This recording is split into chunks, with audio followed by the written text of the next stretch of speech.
Un, dos, tres, Teorízalo. Oh my God, bro. Oh, hell no, man. What the...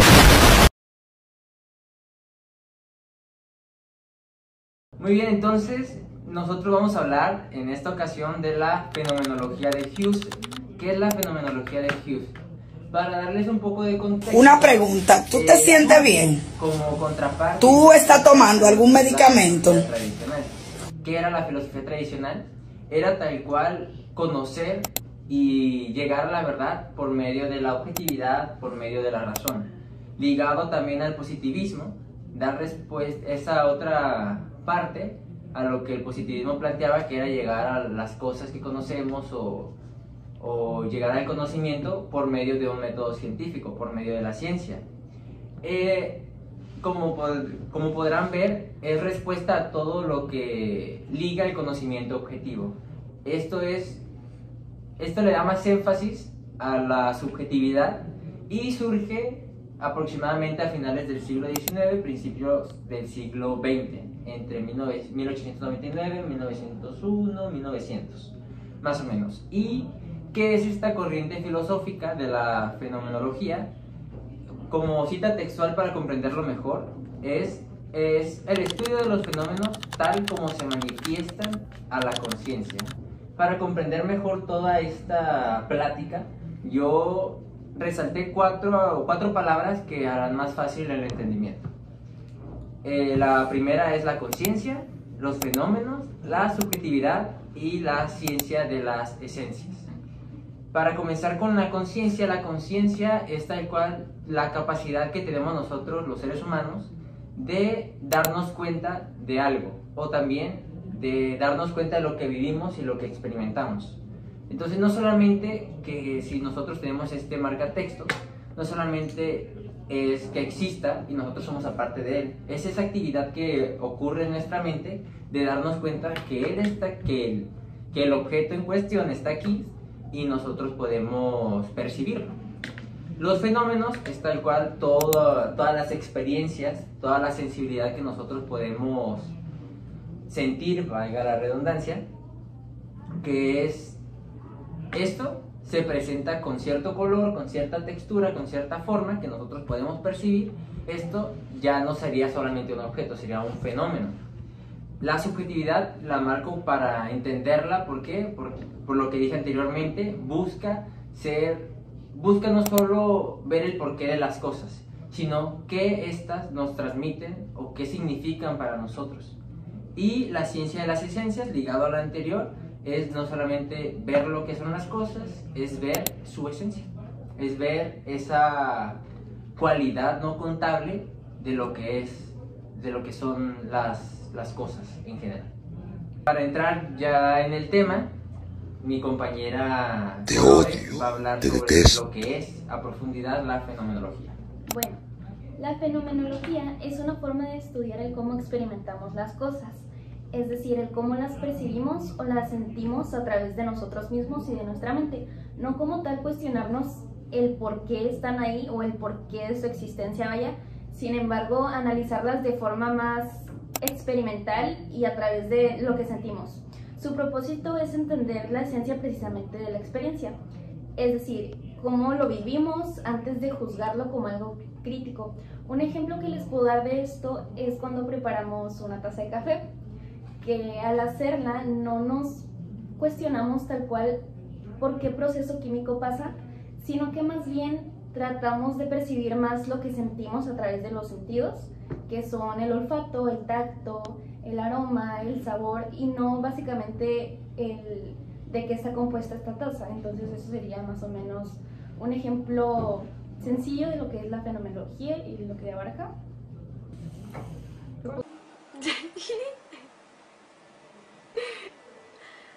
¡Oli! ¡Ding dong!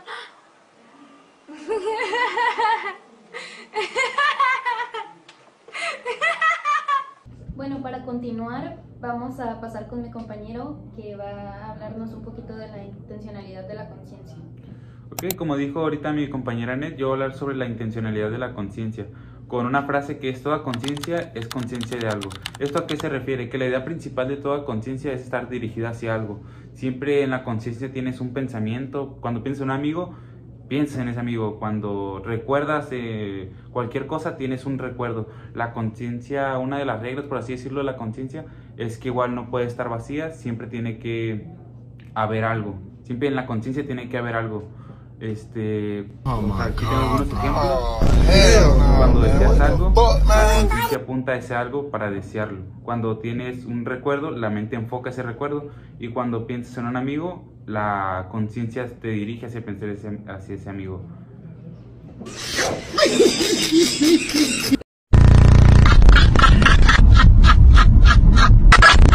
A continuación vamos a hablar del método con mi compañera Dana de la fenomenología de Husserl. Muy bien, como toda buena corriente filosófica va a haber un método en el cual se va a regir, ¿no? En este caso va a ser el epoché, si lo hablamos derivado del griego, o si no va a ser epoché, ¿no? ¿Qué consiste esto? Básicamente vamos a poner entre paréntesis. ¿A qué me refiero con esto? Todo el conocimiento que vamos a ver, que vamos a interpretar, que vamos a ser conscientes de que sabemos, porque el ser humano tiene ese patrón, ¿no? De asumir que ya están las cosas. ¿Qué significa el epoché? Que vamos a tratar de, no de eliminar, pero en vez de cuestionarnos si es verdadero o no, nomás nos vamos a dedicar a observar. Básicamente, ¿qué se trata esto? Que es como abstención o suspensión del juicio. A continuación les pondré unas imágenes, ¿no? ¿Qué ven aquí?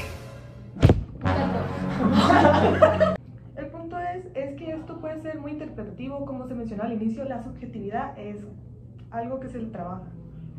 Vemos una imagen que puede tener distintas interpretaciones, por ejemplo, ¿tú qué miras? Un gato. ¿Tú qué miras? Un gato. ¿Tú qué miras? Un perro. Un perro. ¿Tú qué miras? Un perro. ¿Tú qué miras? Un diente.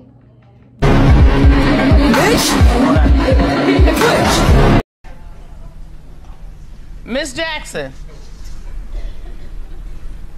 Luego también podemos tener otras imágenes como para entender un poquito más claro el tema, ¿no? ¿A qué me refiero con esto? ¿Qué miramos? Aquí. Miramos una lupa, pero que la lupa está mirando el entorno, pero se trata de enfocar en algo. Y la lupa no se trata de juzgar si un objeto está ahí o no está ahí, si está bien, si está mal. No se trata de eso, mira nomás qué encuentra.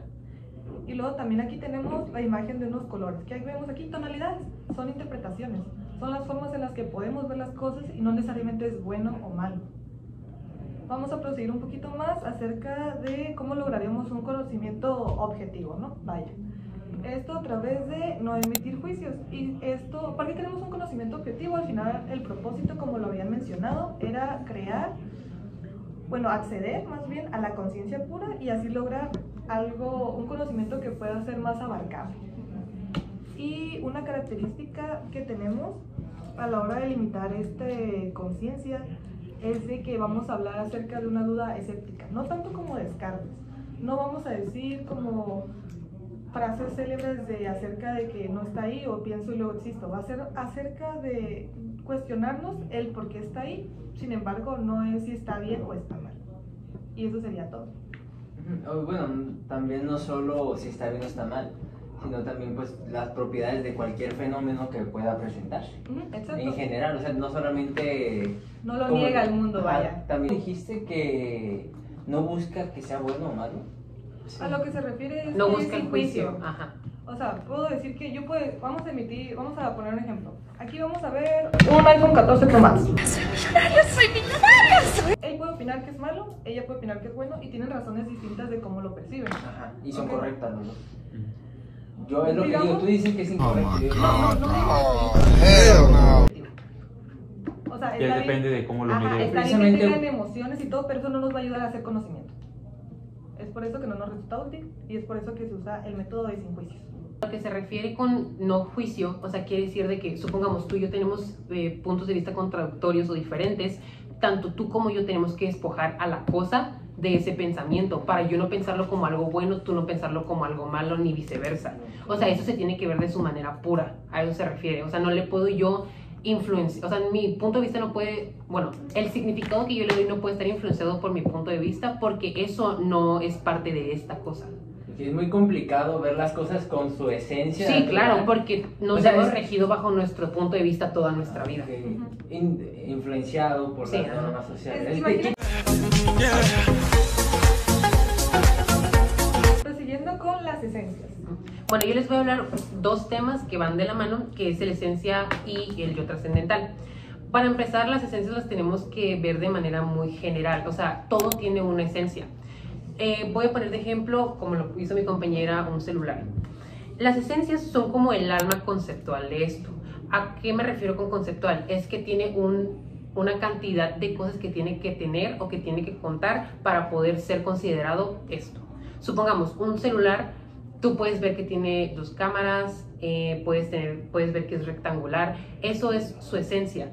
Pero sin embargo, cuando tú le pones un juicio personal como es caro, es lento, es rápido, es pesado, es liviano, eso es cuando ya se ve influenciado. Eso no es parte de su esencia. Lo que es parte de su esencia son todas estas características que lo hacen un celular. Supongamos, dando otro ejemplo, una rosa blanca, una rosa roja, una rosa tatuada, una rosa de plástico, cualquier tipo de rosa sigue siendo una rosa, no importa si no se encuentran de la misma manera representada, mientras cuenten con esas características de las cuales se hace una rosa, sigue siendo una rosa. No va a importar si a ti la rosa se te hace pequeña, si a mí la rosa se me hace grande, si la rosa tiene espinas para ti, para mí no tiene espinas, o sea, sigue siendo una rosa de todos modos. Ahora explicándoles el segundo concepto, que es el yo trascendental. Este es un poco más difícil, entonces ocupo que abran tantito su mente para que lo puedan entender, porque esto es lo más complejo y lo más radical que Husserl entregó en su fenomenología, o lo que presentó ante el mundo.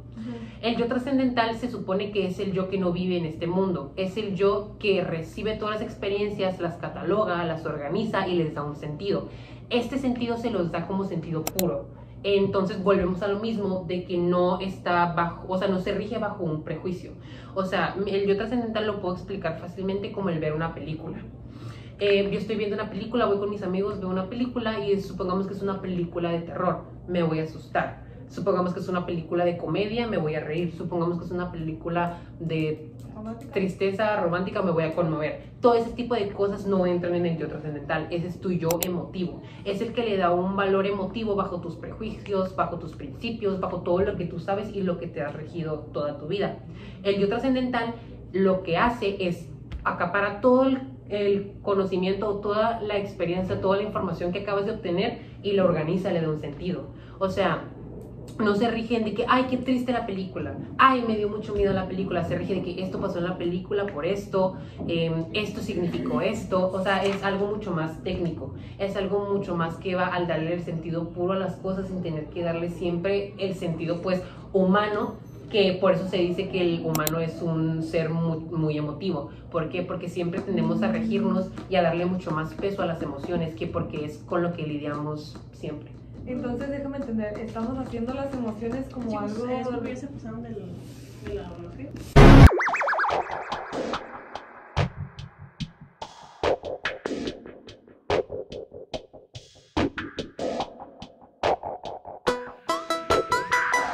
Entonces me estás diciendo que trata de quitar las emociones porque es algo reactivo, ¿no? Es algo que trabaja con el ambiente, y lo proactivo es el conocimiento. Sí. Justo así, o sea, más que nada se basa en eliminar no eliminar, pero dejarlas un poco de lado y quitarles todo el peso tan grande que tienen en nuestra vida para poder darle entrada a ese conocimiento puro o a la esencia pura de las cosas. Okay. Ahora vamos a ir con mi compañera Ivette, que les va a hablar un poco de las aplicaciones y las influencias de esta fenomenología. Bueno, en la actualidad todavía se sigue viendo esta fenomenología y se puede ver tanto avanzada en la filosofía como en distintas disciplinas. Se puede ver en la psicología, sociología, la educación y el arte. Él decía que, bueno, proponía volver a las cosas mismas, o sea, estudiar los fenómenos tal como se aparecen en la conciencia. En la psicología se ve en cómo las personas experimentan, se podría decir como ejemplo, la depresión. En la educación, como estaban diciendo hace rato, que cómo la gente lo ve desde su percepción, es cómo los alumnos viven el proceso del aprendizaje. Y bueno, ya fuera de todo esto, influyó en críticos como Heidegger. Él, en una clase vimos que era el Dasein, que era el ser humano en el mundo, que él cambió su enfoque de la conciencia. Y también en Jean-Paul Sartre, que él aplicó la fenomenología al estudio de la libertad del humano, la conciencia y la responsabilidad. Y para concluir, retomando un poco de lo que dijeron mis compañeros, la importancia que tiene la fenomenología. En clase y tras investigar un poco, concluimos en que es muy importante la fenomenología de ver las cosas tal cual por la esencia que transmiten, la esencia que ellas ya tienen, todos los fenómenos. ¿Por qué? Porque cuando hablamos sobre conceptos de Estado, gobierno, miedo, temas que ya hemos repasado en videos anteriores, sabemos que hay una gran influencia de lo que hacemos, lo que pensamos, consumimos y vendemos, lo que sea, por el Estado, estas cosas que ellos imponen. Entonces, para podernos introducir a temas más complejos como lo es el marxismo, que vamos a ver más adelante, es necesario salir de todas esas ideas que factores externos nos han alimentado para poder comprender más cómo funcionan las cosas, cómo funcionamos como individuos dentro de una sociedad y cómo ésta puede funcionar de mejor manera que no sea de la manera en la que ya estamos regidos. Que el marxismo nos hablará de eso, de el lado, la contraparte del capitalismo. Y otra parte interesante de la fenología, ¿no? Que trata de los fenómenos, o sea, todo acerca puede tener un juicio y todo acerca podemos estudiarlo sin ese juicio. Así es. Yo tengo un pequeño texto, no sé si lo puedan poner ahí en pantalla. No.